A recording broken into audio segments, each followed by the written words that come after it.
Okay, guys, welcome to Genesis. Tonight we have our favorite guest, not guest, family, I should say, Mr. William Gairdner. And tonight he's going to discuss democracy and sex, and he's going to give us a little taste about the subject that he's going to describe now, which I know nothing about, but it seems so interesting. So, William, thank you very much for coming as usual. I'm very, very happy to have you here again, and I'm looking forward to have you in the next weeks again and again and again, so we can learn from you. Well, thank you. I think I'm the one who still has to learn an awful lot, but I enjoy sharing whatever I've been able to pour into my brain. People often ask me, what do you think about something? And I say, how do I know what I think until I see what I say? It's true that as you discuss things, other ideas come to mind, which you've learned in the past or read about or thought about a lot. And sometimes they're novel ideas. Sometimes you're passing on the thoughts of people on whose shoulders you have stood in your life. So you wanted me to talk a little bit about this equity, diversity, and inclusion thing, which we will devote an hour to sometime down the road, correct? And the Puritans. And the Puritans, well, it's part of it in my view. So just briefly, it's been sweeping over the Anglo-Saxon, English-speaking countries like crazy in the last year and a half or 2 years. I would say 2 years, 3 years ago, you never heard the terms equity, diversity, and inclusion. But this started in the universities. It started in something called critical race theory. And the assumptions underlying it basically are that all the modern democracies are fundamentally racially biased institutions. And of course, the people who are suffering most from that in this theory are people of color, as they say. They have to say people of color because it's not just black people that they're talking about. And even a lot of black people, by the way, I object to them some of them calling themselves blacks, when in fact they're mixed race. They have white father, black mother, and they call themselves black. I said, why? Why don't you just call yourself mixed race? Like Obama was a mixed race man. He wasn't a black man. But if you say that in public, people get all concerned and excited. But anyway, the long and short of it is, the fundamental theory underlying critical race theory is that everybody thinks in racist terms. And a lot of them will say, no, I'm no racist. And these people will say, that's the first indication that you are, because it's unconscious and you don't even see it, and all that sort of thing. This is the kind of argumentation that they make, that true racism is subconscious and conscious in some people who pay penance and all the rest of that stuff. But it's fundamentally coming out of the institutions in North America, basically the universities. And if you go online, you can find a lot of very popular, well, I don't know how popular, but very prominent books on critical race theory. The roots of that are basically a kind of soft, biased and distorted form of Marxism. Now, what was the key feature of Marxism that mattered in the Western world? Basically only one thing. There's two classes in every society, oppressors and oppressed. Now, in Marx's term, that was, capitalists and workers. Capitalists were oppressing the workers, stealing their labor in Marxist terminology and all that kind of thing. A lot of that is just bogus and easy to argue against. But in fact, it took off in the modern world, the neo-capitalist world of free enterprise, because there were way more workers than there were capitalists. Sidebar here is, I don't use the word capitalism, and I counsel my children and my friends, it's a slur term. Do not use the word capitalist. The key feature is not capital of the free world is not capital, it's free enterprise. Why do I say that? Because the entities in the whole world who use more capital than anyone are governments. For example, in Canada, the very largest advertising and public relations budget in our whole country is the government of Canada, and they're using our capital to pay for it. So my point simply is, capital is a bogus term of the left. Drop it. start talking about free enterprise, because what's key to the whole thing, especially for poor people who've never experienced it before, but who may get introduced to it in their lifetimes, is if they're free and they can exercise their enterprising talents, they can create wealth for themselves. Anyway, the long and short of it is the critical race theory is based on this kind of bifurcation of the world, except instead of capital and workers, they're talking about racists, oppressors and oppressed. And as I say, their opening statement is, and you see it in all their books, is that this can't be denied. It's just a fact of life. And if you're denying your own racist feelings, that's just an indication that you're more racist than anybody. And it's swept all over, as I say, the universities, governments, even, and I'm ashamed to say this, but I've been involved with a family foundation called the Gairdner Foundation for over 60 years, which has been giving purely meritorious cash prizes to the world's finest medical and biomedical scientists from all over the world. We have never cared whether they were men or women or anything in between. We never cared what race they were from, what country, what religion. It had nothing to do with it. It was strictly, if we saw the finest medical scientists in the world, we picked them 5 or 6 or 7 a year. Latterly, these awards have been about $100,000 each. That's a lot of money to hand out for the world's finest scientists. But just under 2 years ago, the current president, because I resigned, the current president decided to go woke. And she decided that people from disadvantaged classes, different disadvantaged races and countries should be getting what's called the Gairdner Foundation Award. And she started picking people who may have done very good science, but now no one's sure how good it is, because the main criterion we believe that is being exercised is gender, race,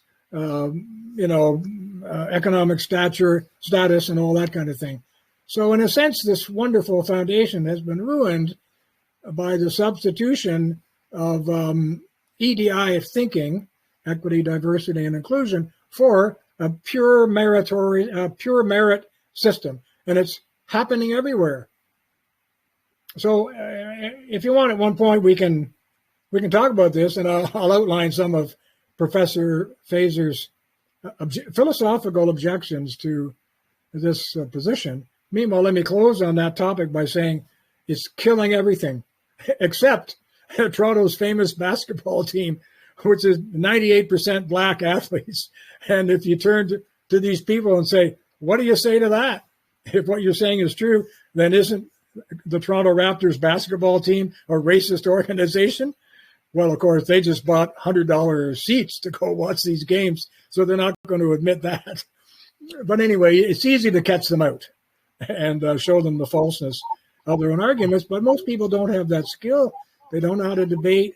They don't understand what's actually happening to their society. And almost everyone's afraid. They're afraid if they object, they'll be called a racist.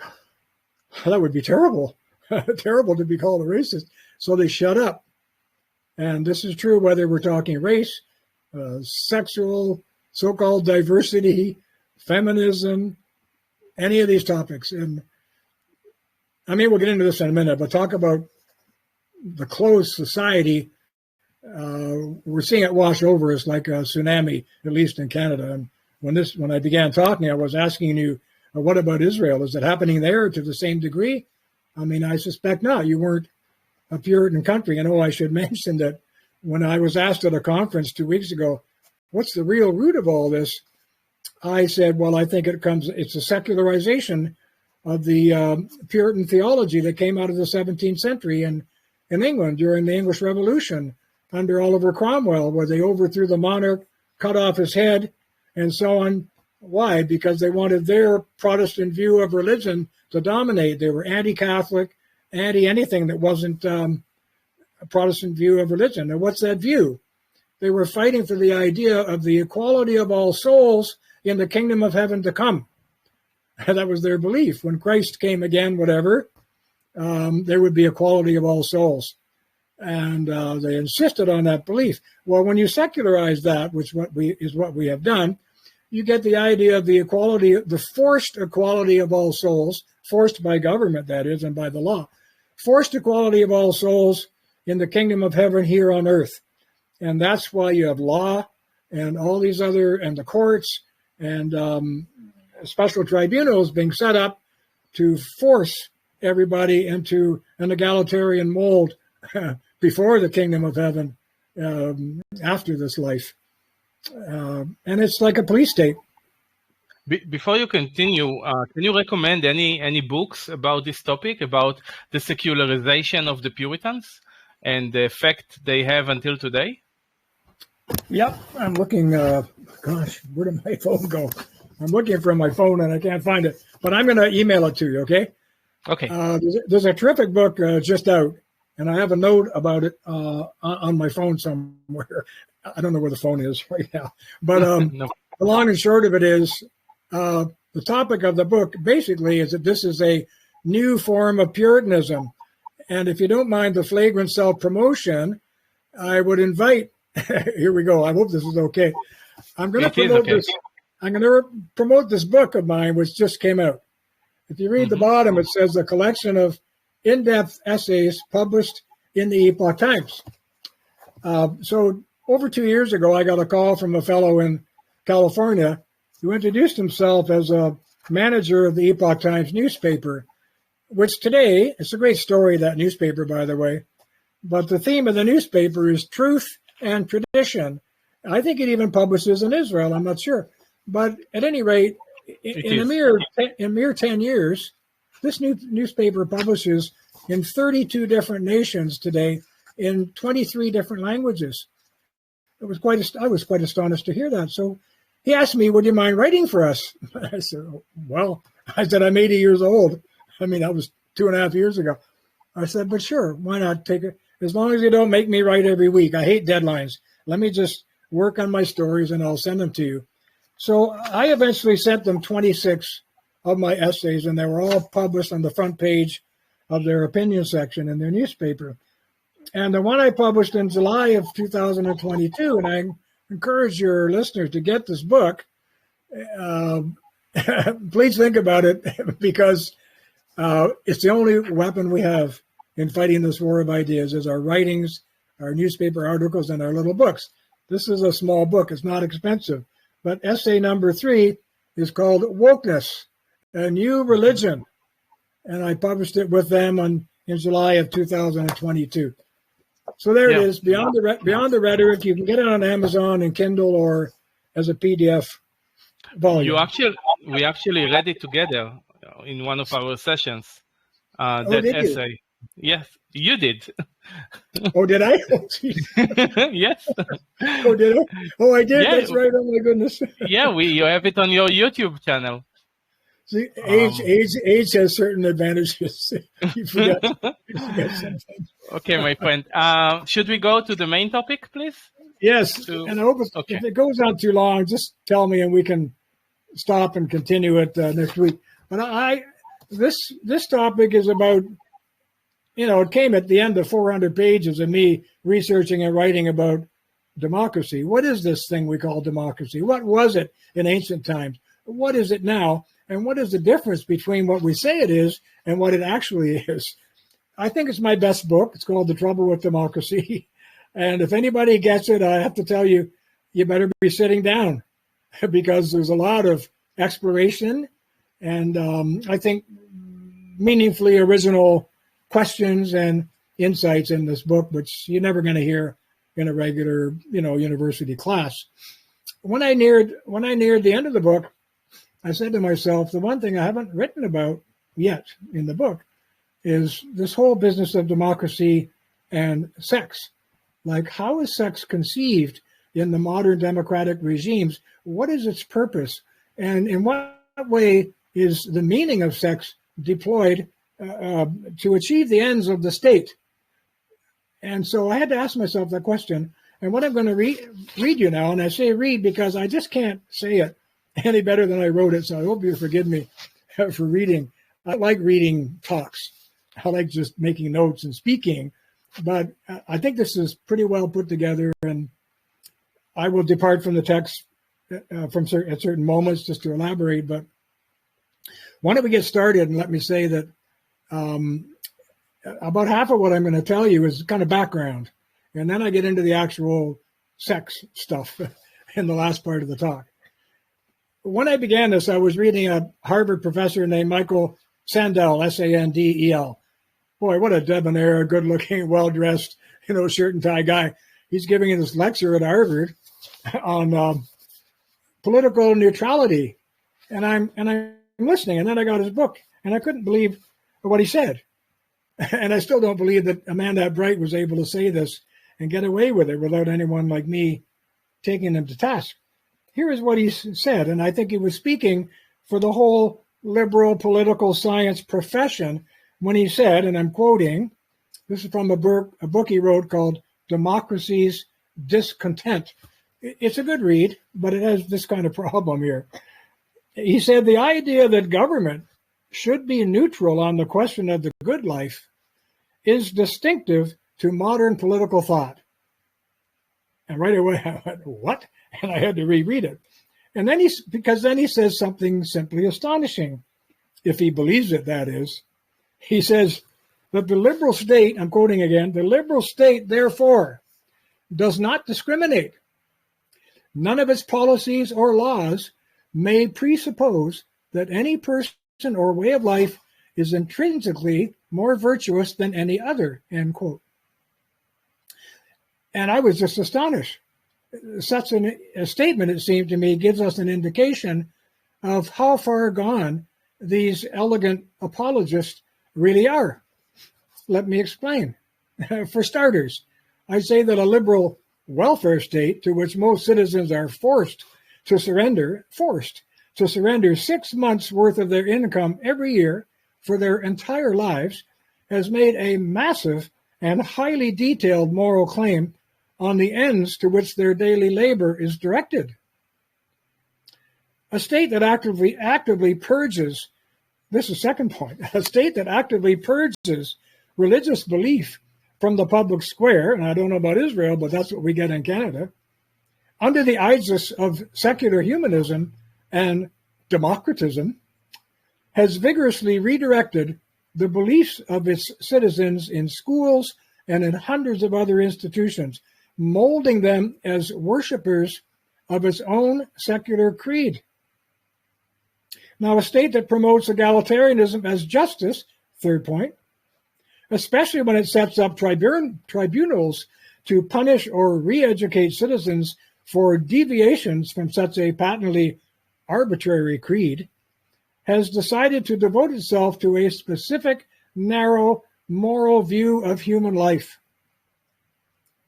Again, a state that participates in the breakdown of marriage and the family by dissolving their many traditional legal and economic privileges and protections has chosen to enter an all-out moral war against its own civil society. And last but not least, a state that supports the tax-funded killing in the womb of about 25% of its own unborn citizens, get this, as a democratic freedom of their mothers, even while barring the fathers from all claims to a natural obligation to those children, has clearly set itself up as a moral dictator and arbiter of the value of human life. Even if we approve of these things, we cannot say they are neutral. Now, I wish I knew Michael Sandel and could read that to him, because I think it's a definitive repudiation of the position that he was taking in the name of modern political science in democratic states. There are hundreds more examples that reveal this vaunted neutrality to be a political ruse.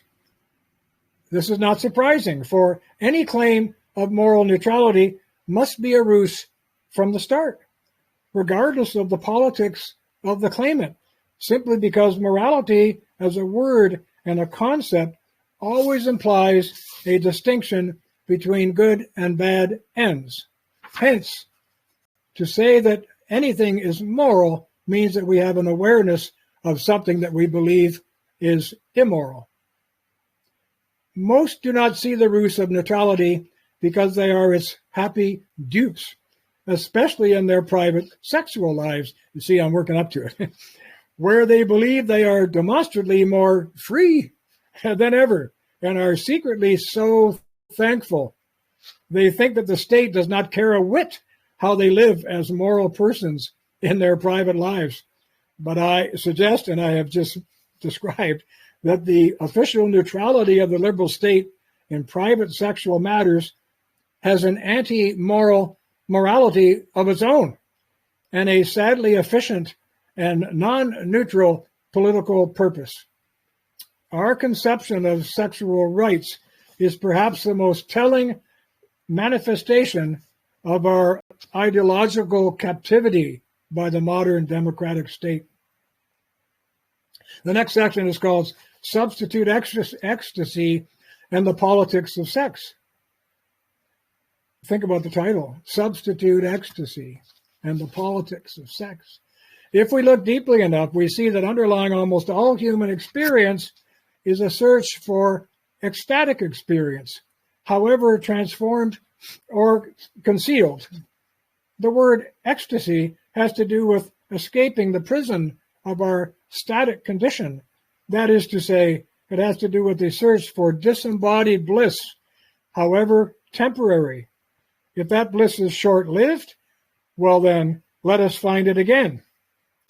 The urge for ecstasy is a mystery, but it seems to come from either a craving to escape the entrapments and appetites and pains of mind and body and the existential loneliness of the self, or some kind of embrace of these very things in the everyday. Stoicism, Buddhism, and Christian mysticism, for example, offer a peaceful and complete absence of physical yearning.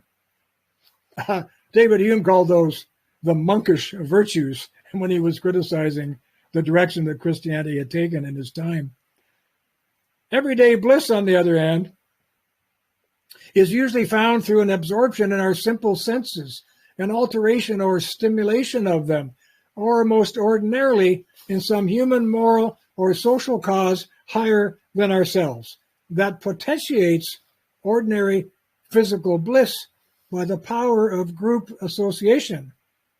The latter is at the root of the yearning for social bonding explored in previous chapters in this book, in which I tried to explain that the egalitarian state, it takes specific aim at the social bonding, which is crucial to all human societies, because it sees social bonding as discriminatory, which it is. It's intentionally discriminatory. It creates insiders and outsiders of no matter what. Your football team, your bridge club, your book club, your corporation, your church, they all have insiders and outsiders, and social bonding takes place at the heart of every one of them. And the modern so-called neutral egalitarian state takes aim at the discrimination, which is essential for the health of those groups. You can see the problem with when modern democracy mutates. Not going to say progresses. There's no progress here. It's regression. So I call it a mutation to this state of being, which I find is reflexively damaging to modern democratic politics itself. The three most common options for the bliss I've been talking about and the search for that bliss are the body, the community, and the divine, or some combination of these. For 2 millennia in the West, whether in classical thought or religious inspiration, the search has been away from the body, away even from human community, and up to the highest spiritual condition of the soul. Again, what Hume called the pursuit of the monkish virtues. Release from the dupery, temporality, and slavery of the senses to the freedom of the pure spirit is the idea, and a lot of the roots of that are in the ancient Stoic religion, which was absorbed basically into the Christian religion almost totally. And that is the course of almost all pure mysticism, whether Eastern or Western, to lose ourselves in the bodily senses temporarily and mistake this for true spiritual absorption, bracket here, a mistake that must be repeated as a kind of nirvana on the cheap, close the bracket. The short-lived pleasures of tobacco, drugs, alcohol, and yes, sex are the most widespread methods of escape in the West, and indulgence statistics and the social and medical cost directly associated with these indulgences suggest that the modern democracies are typified by populations so eager to escape a normal state of consciousness that we now live in deeply and perpetually stoned societies. It does look that way sometimes, especially if you go down to a big city like Toronto on a Saturday night. Or Tel Aviv. Or Tel Aviv. There has been precedent, of course. From the beginning, certain rare Gnostic sects of our early history were so despairing at their alienation from the goodness of the one true God, who was not here on earth at all. He was out there somewhere. Earth is a terrible place, and they wanted to leave it to be with God out there. They were so despairing at their alienation from the one true God, at what they understood as human imprisonment in the murderous evils and suffering and injustice of this world, that they recoiled in sensual self-indulgence. Why? Because it didn't matter if you ruined yourself with sex and drugs and all the rest of that stuff. And that's one type of Gnostic practitioner. The other type was the completely ascetic, monkish type who didn't want anything to do with the world at all. Forswore any children, would not have sex, would not have drugs, a real monkish personality. These are often the kind of Gnostics who committed suicide so they could join the one true God earlier than when natural death took them away. So let us plunge. So anyway, God is clearly absent, and life on earth is therefore meaningless. And so let us plunge into wine, food, and sex, and lose ourselves in the keenest physical pleasures until the end, when the trapped soul can finally escape these endless cravings and join the divine once and for all. In other words, entrapment in the world was escaped by absorption in it, by an expungement of spiritual self in physical self. This is an intentionally self-destructive mysticism based in rebellion.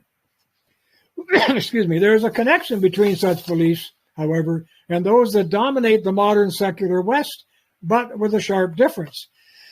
The indulgent ancient Gnostic believed deeply in God, but he felt barred from truly knowing him until death. Life would continue in spiritual yearning until the ultimate ecstasy. In the meantime, the substitute ecstasies of earthly pleasures would have to do. The modern materialist, atheist, or just plain secular citizen of our own time, however, has worked things around the other way, and on a scale that is unprecedented in history. God has not abandoned him. Rather, so confident in his secular faith, he has banished God, not only from all earthly life, but from the whole universe. A dogmatic and unhesitating preference for materialistic and nihilistic explanations of reality, such as evolution theory, the Big Bang theory, moral relativism, so-called secular humanism, and so on, are popular expressions of this worldly understanding. For such believers, ecstatic oneness with God is dogmatically eliminated as an option. Instead, we will be one with nothingness. Think of Jean-Paul Sartre, being and nothingness. I have seen some, and Heidegger too, I have seen some scientifically inclined people lost in a kind of mystical rapture while surveying the inexplicable immensities of a material nature that they believe began from nothing. If you trot out for them the ancient objection, ex nihilo nihil fit in Latin, which means from nothing comes nothing, They just look at you like you don't know what you're talking about. But this tells us we are in the presence of a political religion. For to insist there's no God is just as much a religious opinion as its opposite, isn't it? God? No God? As neither can be proved, both beliefs, as I say, are a matter of faith. And this leaves us with the politics or the effect of such beliefs on human society. So the question to be answered is this: what worldly political purpose is served by a public belief in the non-existence of God? That is exactly what secular humanism avows. And in a case called Torcaso versus Watkins in the USA, the United States Supreme Court indeed declared secular humanism to be a religion just like any other, which I think was really a bizarre thing to do. But I'm getting closer to the topic of sex and its connection to politics. And the argument goes something like this. And by the way, everything I'm reading you in this section, I wrote it at one sitting. It just all came out because I felt something had to be said. And in other words, it wasn't a result of days or weeks of pulling together research by others. It was just yours truly trying to understand it. So I'm getting closer to the topic of sex and its connection to politics, and the argument goes like this. All people have an intuitive need for spiritual ecstasy or oneness that promises to heal the divided self. In a civilization where religious faith weakens and the worldly creed of dogmatic secularism becomes the official replacement, faith, however, the idea of a transcendent God must be increasingly purged from public consciousness and from the public square, which, as we know, has happened. This requires a subtle program of despiritualization of the people, which, when combined with a hyper-democratic ideology, and I'll explain for people who are new to this term here, my term hyper-democracy has to do with what I call the descent of sovereignty over time. If we go back a few centuries, say to the 16th, 17th centuries, sovereignty began with God, was embodied in the monarch, and so on, and the monarch had to do what God said and could not depart too far from theological or legal strictures rooted in religion, was responsible to the people and so on. But the people were not sovereign. Our aristocrats were not sovereign. Lords and barons were not sovereign. God was. And then it became sort of monarchs, and we heard phrases like the divine right of kings. Kings started to take upon themselves the sovereignty of God. And after some of the kings got decapitated and all this, what I call descent of sovereignty continued, it got down to like lords and barons. And guess what? The House of Lords in England. And then it got down to legislatures, where what democratic legislatures who were representative of the people, they weren't the people themselves. They were the representatives of the people, such as we still have in America and Canada, and I'm guessing in Israel too. They became the embodiment of national sovereignty. And what they said was considered the highest law in the land, or the sovereign law of the land. But this descent of sovereignty is simply continued, in my view, and it's resident in the people. One of the stages along the way was the French Revolution and Jean-Jacques Rousseau, who basically argued for something he called the general will. Well, the general will was what was best for the people, get this, whether they knew it or not. And it did take, smart dudes to interpret and figure out what it was. But as far as Rousseau's theory went, there was always something called the general will. There's always something that's best for all the people. If we don't know it yet, we just have to think a little harder and discover it. But under his ideology and the ideology of the French Revolution, if you did not support the general will, the law said you could be executed. That's how strong they were about that. But this whole thing just continued into what I call hyper-democracy, which is what we have today. And it's the idea that sovereignty is resident in you and me, in millions, if not billions of people in democratic states who themselves are sovereign. Take the abortion slogan, for example, my body, my choice, right? I have sovereignty over another human being who's in my belly. I can decide whether it lives or dies. That's quite sovereign, if you ask me. So the modern idea is what I call hyper-democracy. And it's led us into all kinds of traps, which I'm trying to outline here. So anyway, the result of all this is, what did I say here? Okay, sorry. This requires a subtle program of despiritualization of the people, which when combined with a hyper-democratic ideology produces individuals who consider themselves empowered by their new secular faith to attack their own communities. Very dangerous.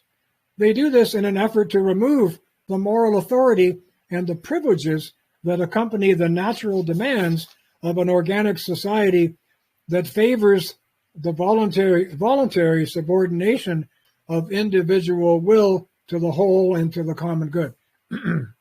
Favors, not forces. The result is the perhaps irreversible atomization of society, so the breaking down of the social molecule into individual atoms, most visible now in the active repudiation of common moral and social standards and symbols as dangerous beliefs. Dangerous, that is, to the new democratic creed. The purging of Christ and the cross at Christmas, the result of an egalitarian fear of offending non-Christians. Oh my goodness, we can't have that. We have to have Christmas trees only with little glass bubbles and baubles and ribbons, but there should be no Star of David, no cross, whatever, even in a Christian society. This is just one astonishing example of the disappearance of the essential belief from the structure of the system itself. This and many other forms of atomization mean the slow dissolution of local community and its piecemeal replacement by the false community of the state. Get that, the false community of the state. That will come up again. This new regulatory community, false, remember, because grounded in coercive powers, operates under a noble-sounding ideological mandate to eliminate a wide range of social and economic inequities. And we talked earlier about EDI. This book was written in 2001. So 22 years ago, I was onto this business here of eliminating a wide range of social and economic inequities that have arisen, however, through the natural human process of social bonding and its consequent insider-outsider divisions. My own view is you can't have a civil society, a healthy civil society, without very powerful insider-outsider distinctions in whatever group you belong to. And that's still going on, even though we pretend to repudiate it.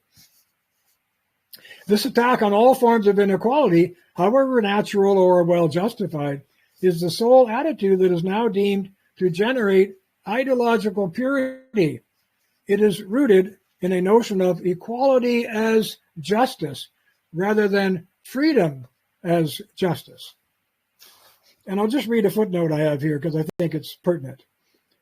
A socialized medical system, for example, is a good example of equality as justice, bracket, and of the non-neutrality of the liberal state, close the bracket. The principles underlying this system in Canada, such as portability and universality, are all egalitarian.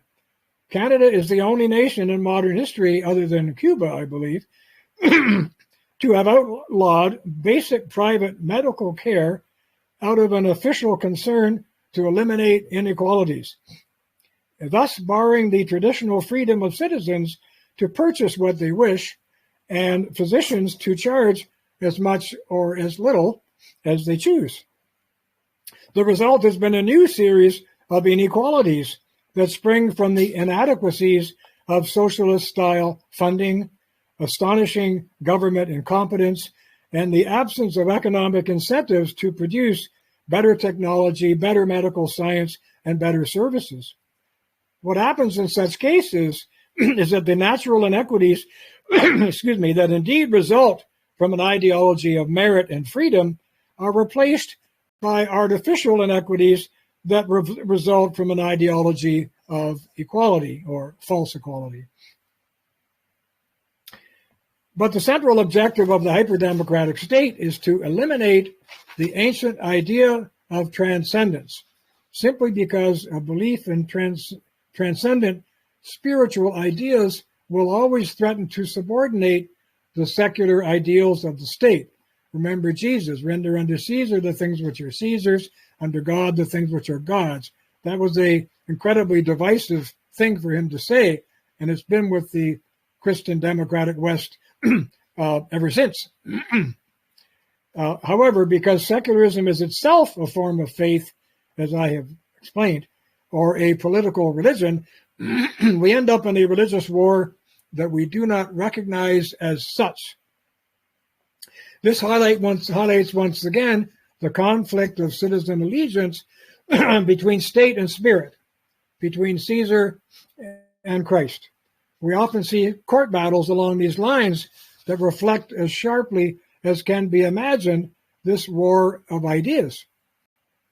A man in Alberta, which is a province of Canada out west, for example, was charged by a human rights tribunal composed of a single young lawyer, by the way, with a so-called hate crime because he published a newspaper advertisement condemning homosexuality as a sin, as described by his Christian Bible. Such examples pitch the holy against the secular, the faith in a transcendent morality against faith in an egalitarian morality. It is just a single example of why the hyperdemocratic state must purge transcendent beliefs. They are rooted in dangerous notions of a God-given morality that foster social inequalities between citizens and thus impede the state's ideological mission to create an undifferentiated political mass. Needless to say, the state is winning this war. The consequence, however, is a mass of despiritualized citizens who continue to seek the fulfillments of ecstasy. As surely as night follows day, they soon feel the need for what? For a substitute ecstasy, without which there would be a lot of political discontent. Logically speaking, any political multiverse that wants to sustain the harm principle, John Stuart Mill's harm principle, do whatever you want as long as you don't harm someone else, as the sole secular standard of wrong, must strictly channel public expression by means of a creedal democratic correctness. Lost otherworldly standards must be replaced by new this-worldly standards. Accordingly, in the new climate of personal freedom, the high degree of political and social control that replaces morality, which is now experienced as a loss, must be compensated with some new form of freedom experienced as a gain. Enter sex. The simplest substitute, and one that has the considerable political virtue of rebellion against the traditional morality, is what the Swedes used to call free love, uninhibited sex.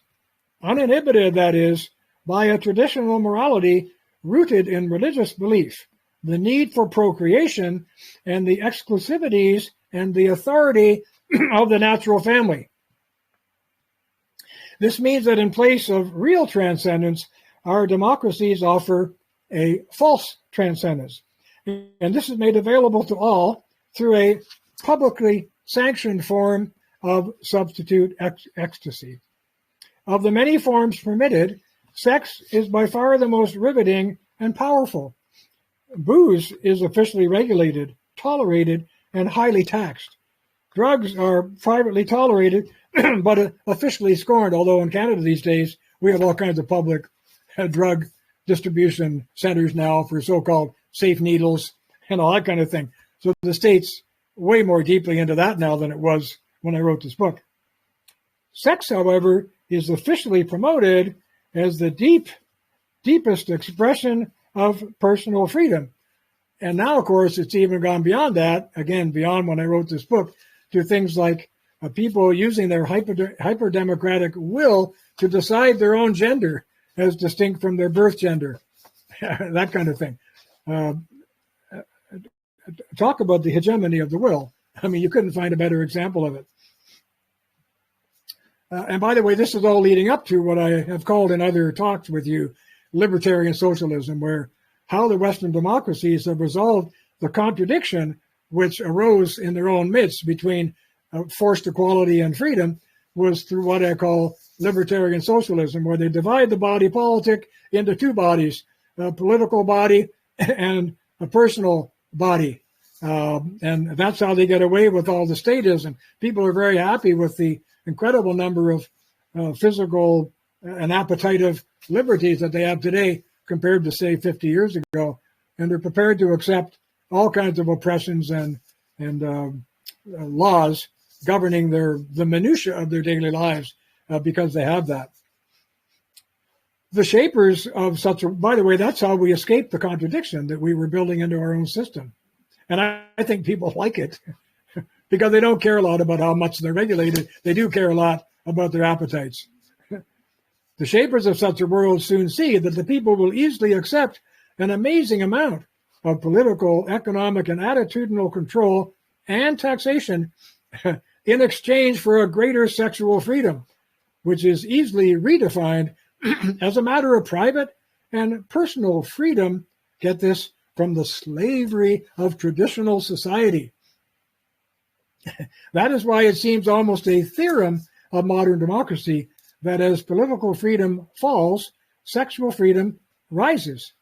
That is also why so much of modern democratic discourse centers on the physical body instead of on the spirit. And this is surely because soul work requires self-control, while body work requires only self-expression. In short, the people do not complain about their losses of political and economic freedoms or of being controlled even in their speech and inner attitudes, which they often do just by silence. That's a form of self-control, fear of speaking out. If they get lost of sexual freedom as a substitute, they crave not an escape from the body, but immersion in it, like the Gnostics I was describing earlier. Accordingly, the past century has been witness to a perfect correlation between rising levels of taxation, regulation, and citizen dependency, and increasingly open and public sexuality. We should think of the sexualized democratic state as a political entity that strives through the offer of substitute ecstasy, get this, to incorporate transcendence into itself. I'm going to repeat that. We should think of the sexualized democratic state as a political entity that strives through the offer of substitute ecstasy to incorporate transcendence into itself. In other words, by means of a generalized and open sexualization of the polity, which must include a vigorous moral and legal attack on the former traditional sexual order as anti-democratic, modern hyperdemocracies seek to resolve the great political problem of moral transcendence that Christ unleashed upon the Western world. The next section is called Breaking. We're almost near the end, not quite. Breaking the sexual order with sexual liberation. It is difficult for us to understand the official encouragement of an absence of control as itself a form of control. But that is the case for politicized sexuality. For how else can we make sense of a world in which more and more of our social and economic life is regulated and controlled by governments, while sex seems to be controlled less and less? But is it? Paradoxically, under a hyper-democratic regime, social programs promoting sexual liberation and the privatization of sexual morality constitute a form of directed political action against the entire complex sexual order of traditional society. In short, sexual permissiveness is at the heart of the war against the family. And I can't help referring you to my book of that title. And if you do get it, which I encourage you to do, please get it. You better be sitting down because you won't be able to stand up or sit up for long. If you read this book, maybe you better lie down. The core belief of all sexual libertarians is that morality is a private matter of no public concern. Hence, sex must be conceptually separated from what? From procreation, from marriage, from the family, and even, indeed, the authority of the sexual control over the individual, who will then very quickly switch allegiance to the state that has legitimized this wonderful new freedom. And in the War Against the Family book, where I have 4 chapters on education and how sex has been used to detach children from the authority of their own parents, that's what you see happening. The teacher who tells Mary Lou, who is feeling the sexual urge at the age of 14, that, well, you know, if you use the pill, or if Johnny uses the condom or whatever, and you both feel you're mature enough, sure, go ahead. What about my mom and dad? No one's going to tell your mom and dad. I mean, we certainly won't. You know, that sort of thing. So right away, what does the kid do? The kid loves it and switches his or her allegiance to the teacher and the educational system and goes quietly home and shuts up. See, but this is a kind of alienation of family authority at the hands of public teachers. We need reminding perhaps that the procreative sexual order of the West is a simple 4-part taboo based on number, gender, age, and incest. By the way, I'm going to say it again, but that little 4-part taboo just came out of me during a TV show once when I was being attacked by the leftist moderator of the show. And I said, come on, I said, traditional sexuality is like a 4-legged chair. What do you mean? I said, well, it has to do with number, gender, age, and incest. Boom, there it was. It says that we may marry only one person at a time, that it must be someone of the opposite sex, that it may not be someone under a certain age, and that it must not be a close family relation. The motive of sexual hyperdemocracy, as it turns out, is to smash this taboo or break this chair in the name of equality. And that is why sexuality in the hyperdemocratic state is a political matter of controlled license. A hyperdemocratic government wants us to, quote, have sex, unquote, but only in a certain controlled way under the aegis of correct values, which operate as our badge of what? Of our new political Puritanism. Here are the terms of that Puritanism. Citizens must have sex as autonomous individuals, free from the moral dictates of society. Number 1. Number 2, they must be tolerant and accepting of the sexual taste of others. Their sex acts must be freed, except by choice, of course, from any higher purpose or ideal, such as romantic love, procreation, or parental ambition or control, and the baggage these things suggest, such as abstinence, platonic enjoyment, the prospect of family and children, or, worst of all, shame and guilt, which are today the surest signs of moral oppression. This is completely unnatural, however, and it tells us that for the first time in history, modern democratic governments have sided with children against their own parents. And of course, participants, male and female equally, must be armed with the correct contraceptive paraphernalia, condoms, sprays, pills, techniques for safe sex, and so on. And of course, abortion, let's not forget that, which is being sold as a kind of contraceptive device called birth control, when in fact, what it's basically pushing is that there be no birth at all. It's not controlling a birth, it's preventing conception so that there might be a birth. And not, actually, I got that wrong. It's not preventing conception. It's basically killing the child. That's what it's doing. So there will be no natural birth. So then we must accept all sexual variations, including homosexuality, as normal appetites or, quote, orientations. Again, I wrote this 11 years ago or more, sorry, did I say it? 20 years ago. And at the time, Canada's Parliament had voted against normalizing so-called homosexual marriage. It rejected those terms twice before it accepted them. We must be tolerant of pornography, said to be a private matter, even though some feminists objected then and still object to this. And we must have immediate access to state-funded abortion services, which I mentioned, in the event of conduct unbecoming a free and sexually enlightened person.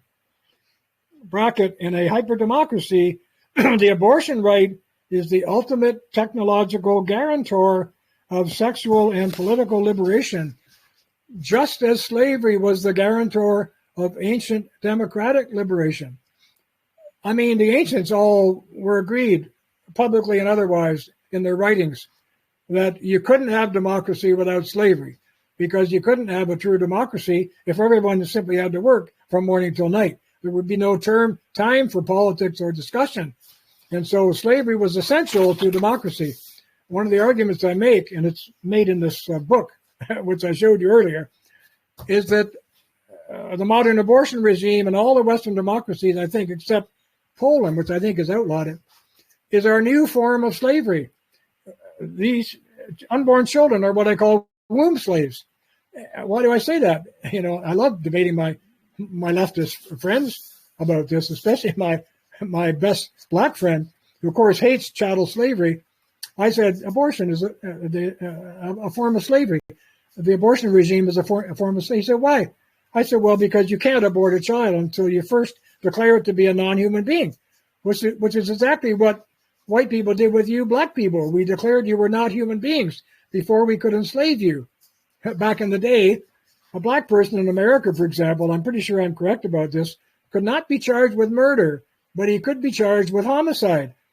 If he killed somebody, say, unintentionally, he could be executed or sent to jail or whatever for homicide. But he couldn't be charged with murder because murder implies contemplation.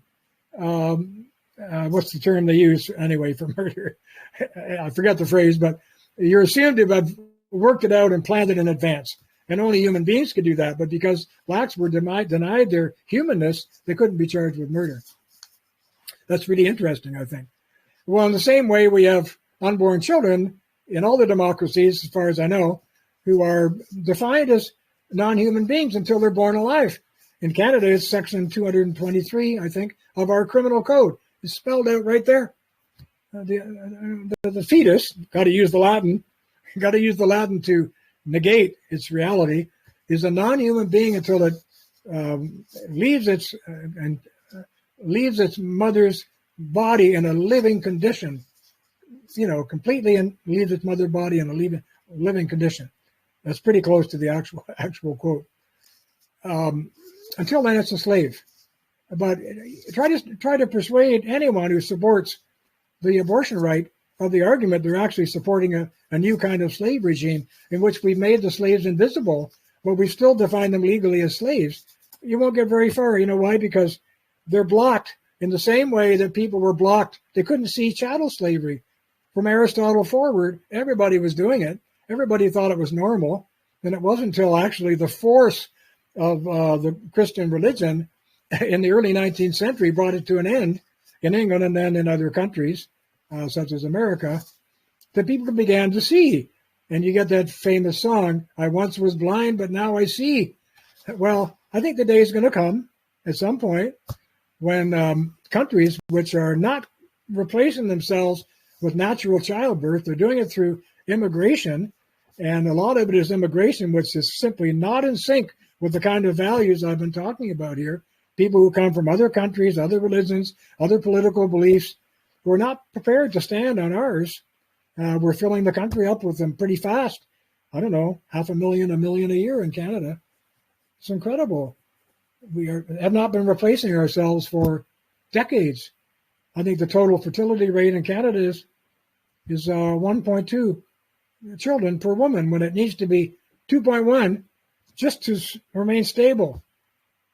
So, famous American author named Ben Wattenberg called that the birth dearth.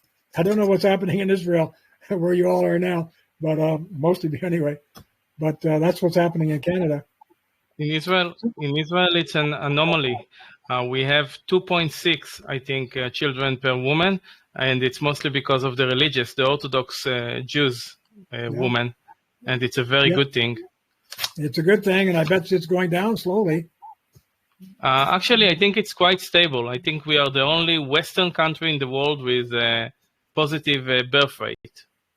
Well, good for you. It's a disaster, as you see, because relying on immigration, I like immigration in some respects when it fits with the political, moral, and religious beliefs and literary beliefs and musical beliefs and moral beliefs of my country. But I don't support immigration, bringing in people who not only don't like that, but want to end it, want to bring it crashing down. And there are those type of people who come into various countries and have in mind ending that sort of value system. At any rate, the state wants to be seen as the bringer of all good things to all people equally without moral judgment or discrimination.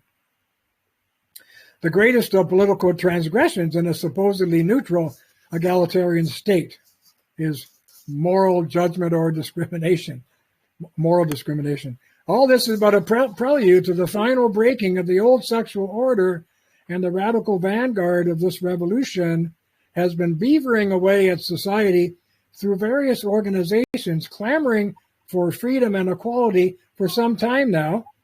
And you can find examples easily in journals or on the internet.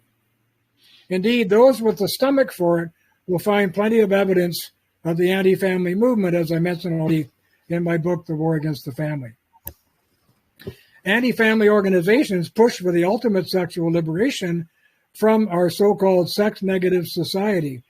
In fact, they push for a new anti-sexual order which envisages a world with no limitations on anything, no limit to the number of partners or spouses, the free love movement, no rules about the required sexual behavior, the homosexual movement, no age limitations, the pedophile movement, which is very strong, by the way.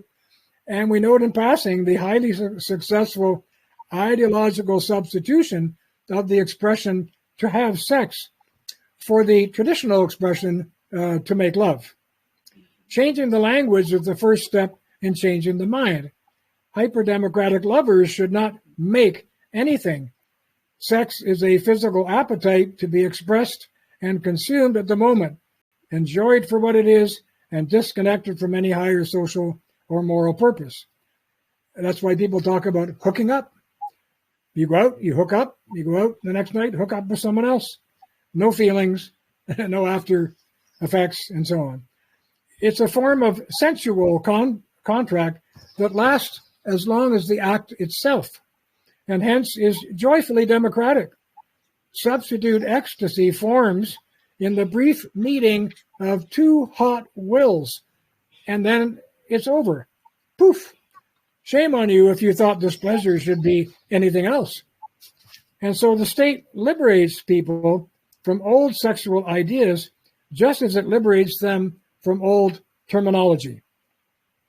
Shame over adultery and moral fault in divorce are gone, at least in countries like Canada. Divorce is just a natural ending of the sensual, not the sexual, contract, because sexual implies a capacity to procreate. We've gotten rid of that. Let's just talk about the sensual contract. Ultimately, the state frees citizens from the bonds of marriage by eliminating the protections, benefits, and privileges of this procreative institution. The first such radical alteration to the social fabric in the name of equality was achieved with the extension of marriage benefits and protections to non-procreative or homosexual partners. Now, we know that the very term sex can be properly applied only to animal or human relationships that involve behavior with the potential for procreation. That's what makes it sexual. Anything that imitates this behavior without that potential is just a form of mock sex. The Canadian law that sought to democratize all human unions, called Bill C-23, effectively eliminated sexual intercourse from marriage as a defining condition of that union. And it substituted mere sensual intercourse in its place, and in essence, making a mockery of marriage. But why should society be heaping economic benefits and legal protections on two people of the same sex for behavior they happen to enjoy, but that has no positive value for society? The scary implication of these arguments is that our new sexuality is freedom in appearance only. In reality, it is a rigid form of mass ideological behavior with profoundly political motivations. For the formerly moral motivations controlling sexual behavior, we have substituted political ones. And license, as an insightful critic of the Swedish sex revolution put it, quote, is not necessarily a spontaneous thing, and it may be just as politically motivated as constraint. Indeed, a former Minister of Education for Sweden, Ingvar Carlsson, put it plainly that the Swedish state, and we went through this in an earlier talk with your group about the Swedish use of sex ed, that the Swedish state had been, quote, only concerned with morality from a desire to change society, unquote. Boy, what a powerful and loaded truth that is. And that, put it mildly, Western programs of sex education have been among the main artillery in a vitriolic attack on Judeo-Christian society. The underlying motive has been to disconnect children from traditional religious and morality-based ideals, even from the moral dictates of their own parents, to teach them that morality is irrelevant to sexual enjoyment. At a deeper level, the motive seems rooted in anger at the fact that sexual morality, a profound source of so much social bonding that would not occur in its absence, also creates distinctions, insiders and outsiders. Listen to this. It creates loose women, sluts, bastard children, pimps, whores, queers, virgins, the pure, the married, the impure, the divorced, the unmarried, the common law, and even fathers and mothers, rather than the modern neutral term parents. By the way, I never use the term parenting. I talk about mothering and fathering because they're equally important and both different from each other. So I advise that to those of you who are listening. But such discriminations the hyper-democratic state cannot abide. A society that generates a discriminatory sexual morality, and after all true morality amounts to a form of positive discrimination, must therefore be broken down in the name of a higher democratic ideal, striving for the oneness of a political rather than a moral society. Sweden was the first to take this course, with Canada right on its heels. The result was that as the stern regulation and control of both nations increased, so did sexual liberty, and this confuses people. Now I'm going to talk about sexual democracy as public intimacy, and we're very near the end. The urge for false transcendence soon stimulates the transformation of everything formerly considered intensely moral, private, and deeply associated with traditional society into public displays and parades, I'm sure you have those too over there, of formerly forbidden sexuality, gay rights parades, ever more brazen sexual revelations and confessions in all forms of journalism, advertising, music, and videos and Netflix movies, and the paradoxical fusion of things private and public in a new, in-your-face public intimacy. This produces a paradox, namely the simultaneous promotion and erosion of the sexually private in the hope of eradicating any remaining exclusivities of the old sex-based morality. The public may read about Monica Lewinsky's vagina in the newspaper called the Globe and Mail in Toronto, but she and Slick Willie were scolded only for lying and not for their private sexual escapades, which of course were made so public. With this incident, society protected its public right to privacy, even as it voyeuristically enjoyed that privacy made public. The feverish melding of private and public is easy to see. X-rated videos are now available from corner stores to elegant hotels. They show every imaginable combination of sexes and sexually kinky behaviors. Music videos blast machine gun fast shots of gyrating bodies that enter the eye before any possible moral language can stop them, to see them or to judge them. Zap, gone. Go figure. Dare you try making moral sense of this alluring image, you sucker, is both the massage and the message. The extreme of making the public private is via the micro view close up. The world of the yearning flesh is brought right up against, in fact, even inside, it seems, the eye of the beholder. We are promised a loss of self in fully disembodied appetite, sensual engorgement, release from conscience, blessed flight from judgment, Eden before the fall, the sinless man in a cheap mystical rapture, one with God or with myself, it's all the same.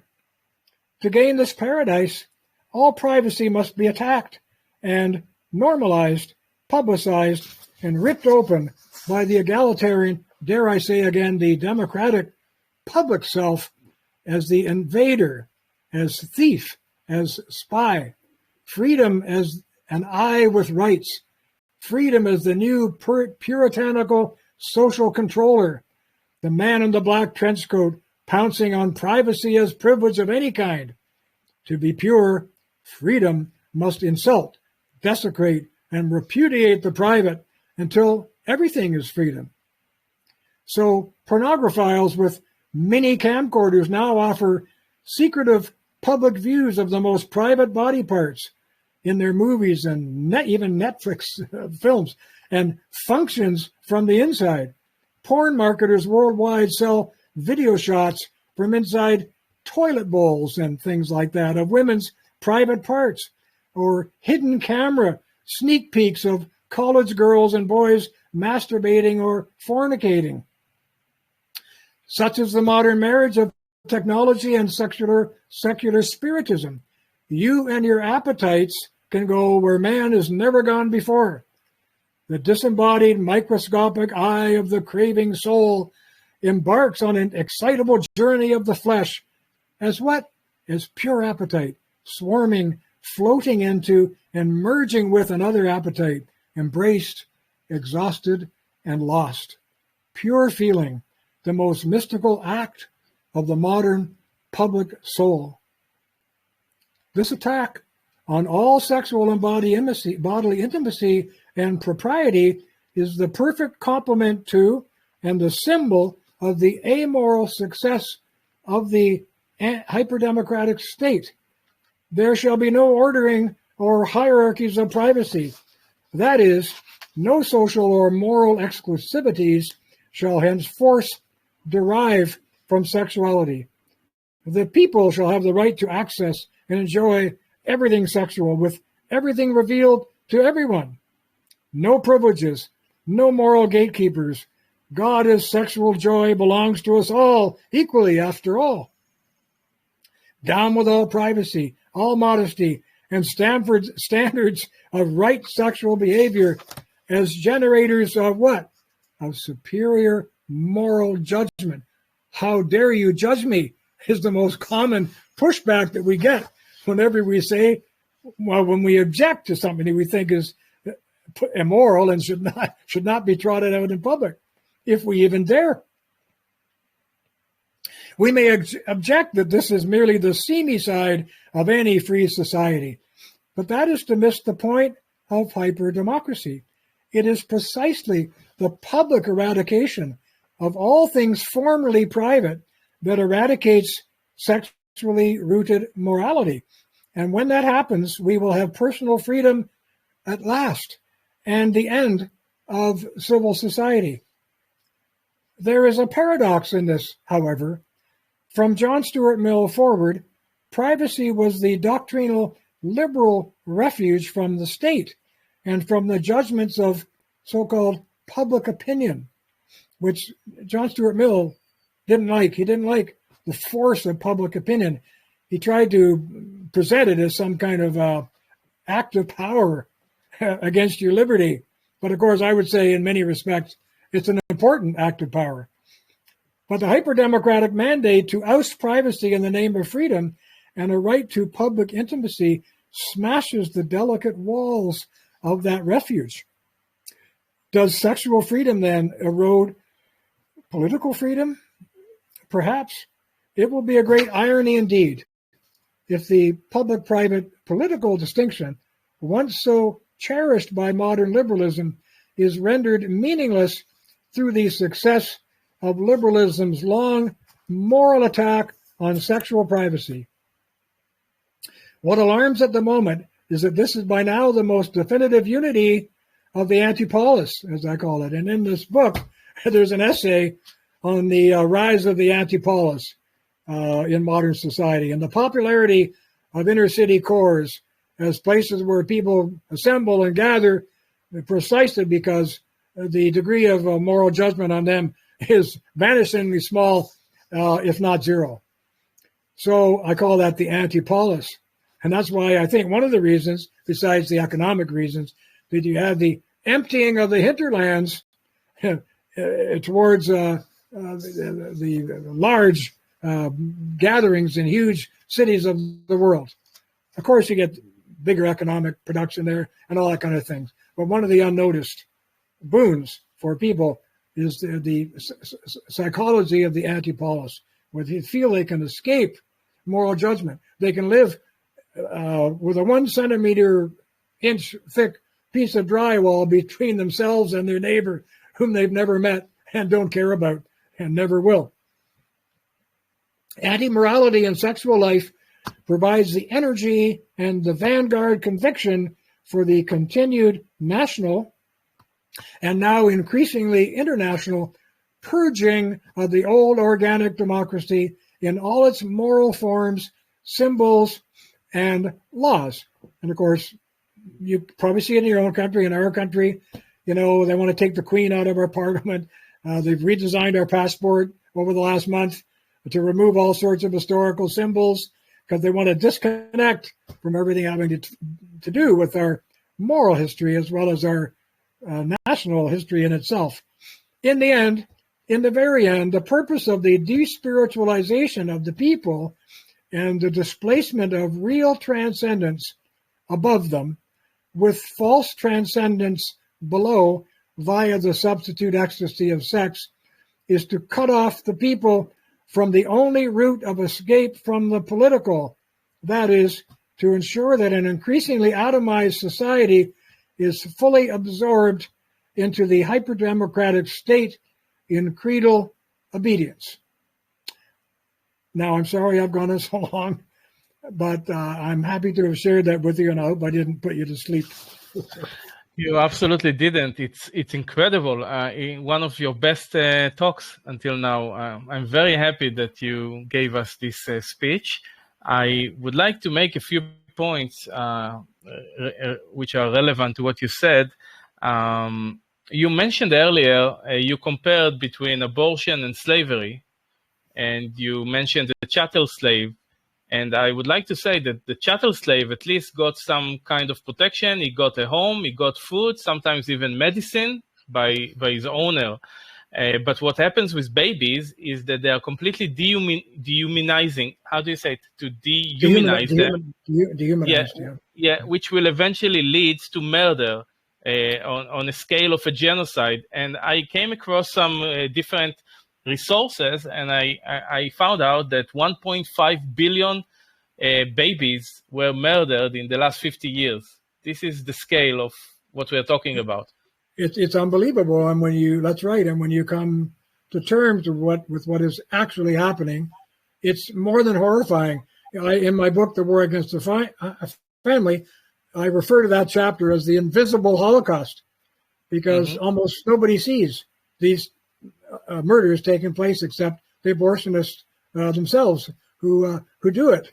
And in one of our talks, we talked about the late-term abortion procedures called partial birth abortion and all that horrible business, which is basically brought about as an attempt to avoid being arrested by the police by pulling the baby out of the mother's feet first when it's too big to abort naturally, so to speak, and collapsing its head by pushing an instrument in the back of its skull and sucking out its brain, which collapses the skull, pulling the baby out dead and throwing it away.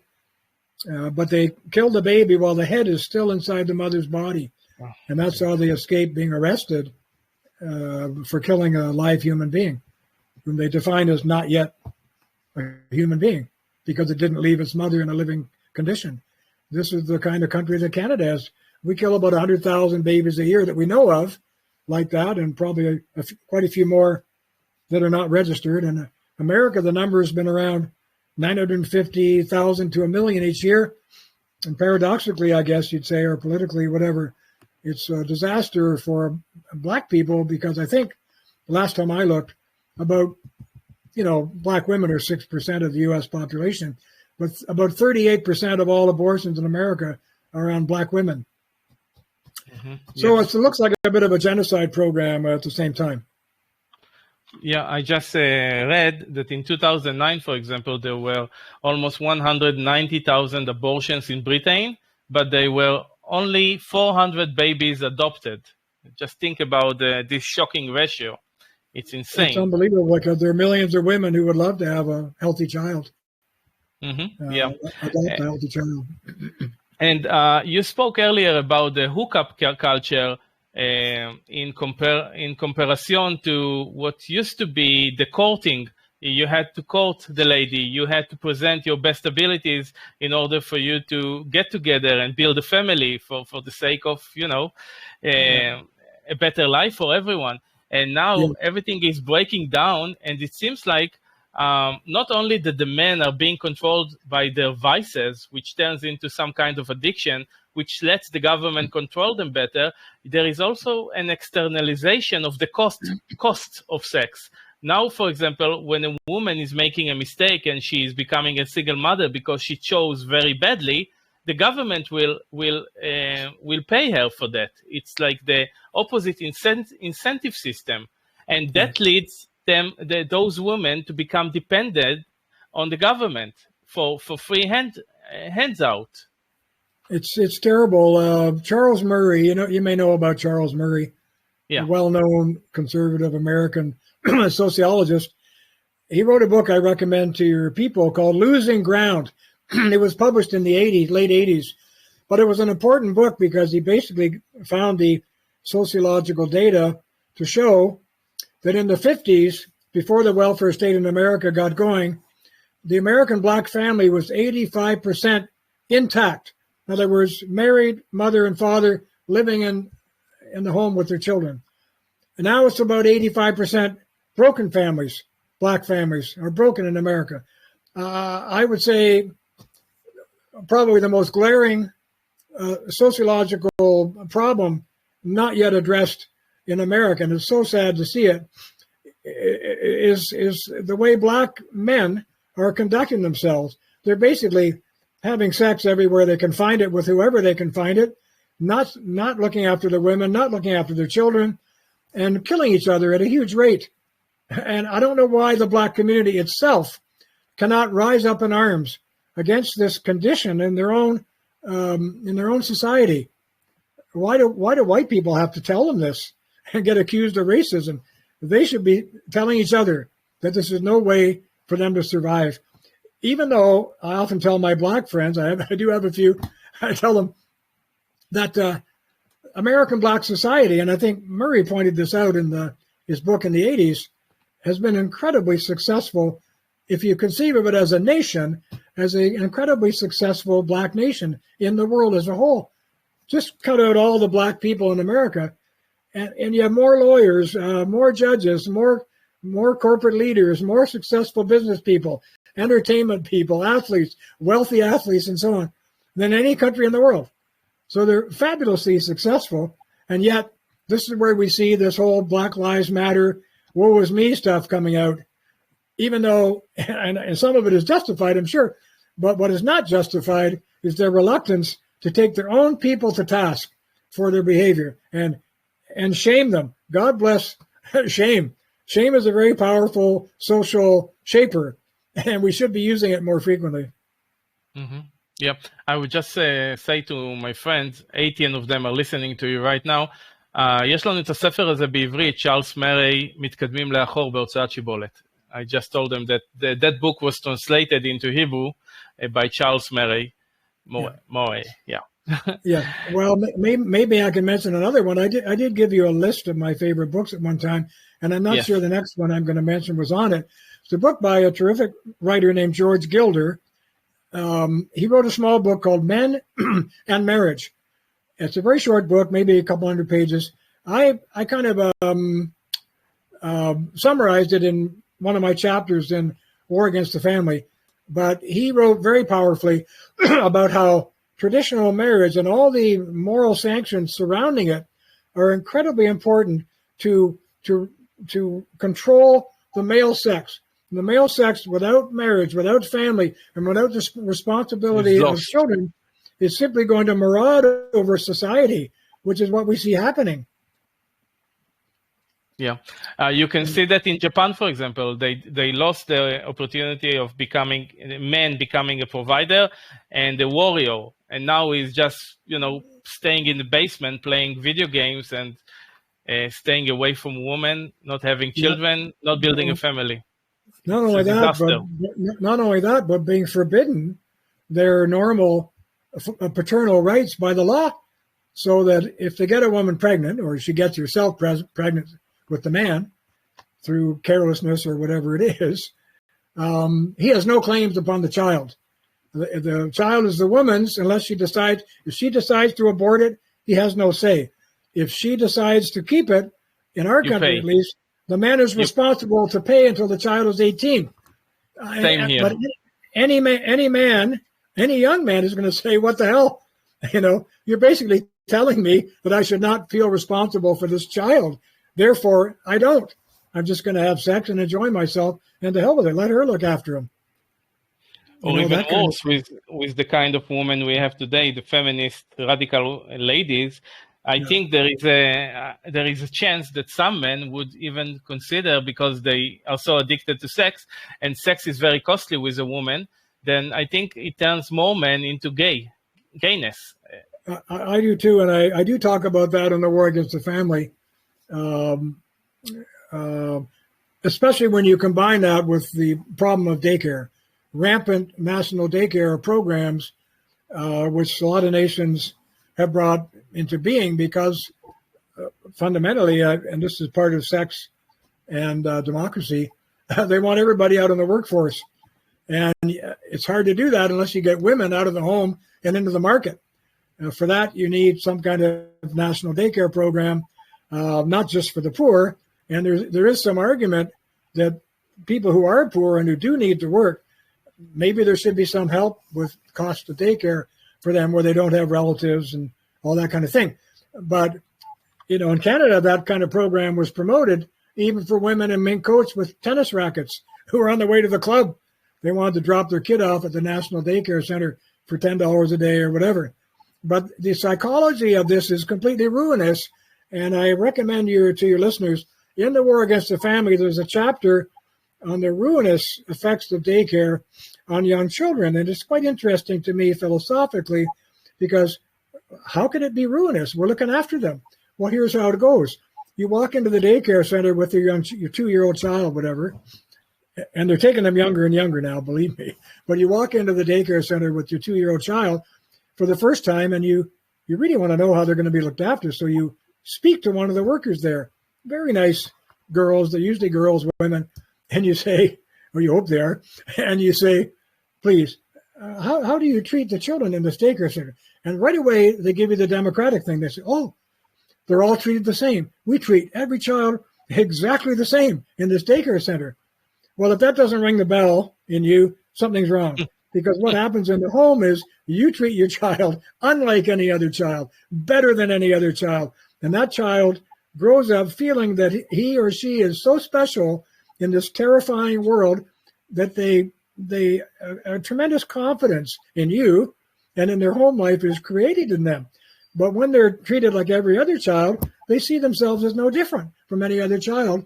And then when the daycare worker leaves, and the turnover rate is terrible in our country, daycare workers might not even last 1 year. Suppose they last 2 years, I don't care. It's not that long. The child falls in love with the daycare worker. She may be wonderful and love your child. He loves her. And next day he comes in and she's gone.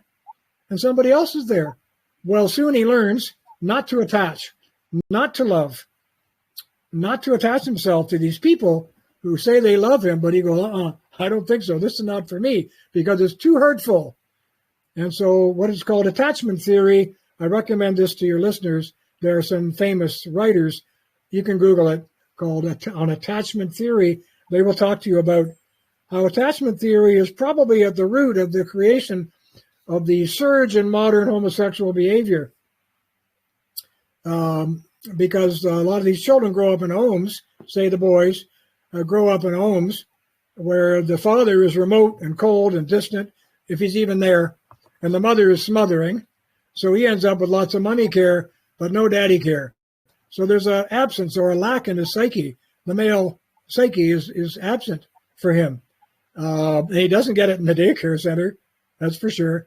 So he grows up not wanting homosexual sex, but wanting male love. And he gets it in the form of homosexual relations with the male. And the opposite is true of the woman, because he's trying to make up for the lack of attachment to someone of his own gender. It's a powerful theory, and I think it's probably proving out to be true. Yeah, in Israel, they are very proud to offer us now. We pay it. They put a gun to our heads. They take money by taxation, and then they are very happy to give us a free education from the age of 0 already. And I think that daycares are the perfect system for creating in this hyper democratized. They create statists. And I think the family, when done properly, it creates a moral man or woman who understand responsibility and understand family. And it's the opposite of what the democratic model you described here today is creating. So it's like they are at odds against each other. Enemies. Yes. They're enemies. And anyway, I do my best to point out why. But my mother used to say, you can lead a horse to water, but you can't make them drink. Yeah. And I would like to tell you from the bottom of my heart, you bring a lot of value to the minds and hearts of the people who are willing to listen to you and those who care. And I hope that my group members are learning from you, because I definitely do. Well, thank you so much for having me. I really appreciate it, and I enjoy being with you all. Thank you very much. Thank you very much. Thank you. Yeah, guys, you are welcome to say thank you to William if you can. Open your microphones. Okay. Thanks to everybody. Thanks for being interesting. Appreciate it. Thank you for your patience. We'll see William, you soon. I will send you the link to the recording in email. Thank you. Okay? And I will see you soon. Okay, bye-bye. Bye, thank you very much. שאלות, משהו?